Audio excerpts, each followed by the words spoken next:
नमस्कार मित्रांनो. बऱ्याचदा मुलांचा प्रश्न असतो की दादा ATS फ्रेंडली रेझ्युमे कसा बनवायचा. आता मुळात ATS म्हणजे काय हे समजून घेतलं पाहिजे. ATS म्हणजे ॲप्लिकंट ट्रॅकिंग सिस्टीम. तर त्याच्या ATS मध्ये रिक्रुटर कीवर्ड शोधतात. म्हणजे त्यांना जी काही JD मिळते कंपनीकडून की ह्या रिक्वायरमेंटला आम्हाला कॅन्डिडेट्स हवेत, तर त्या JD मध्ये एक्सपिरियन्स किती हवा आहे, काय काय स्किल्स एक्सपेक्टेड आहेत, सॅलरी किती आहे, बजेट, लोकेशन कोणतं हवे, ह्या सगळ्या गोष्टी मेन्शन केलेल्या असतात.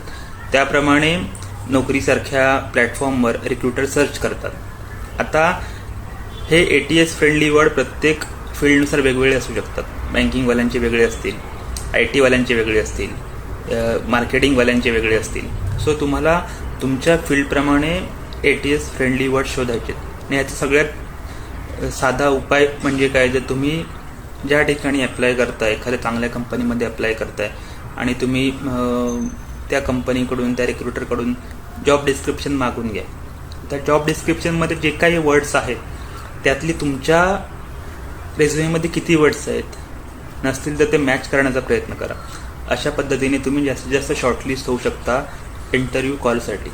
हा व्हिडिओ मॅक्सिमम मुलांना शेअर करा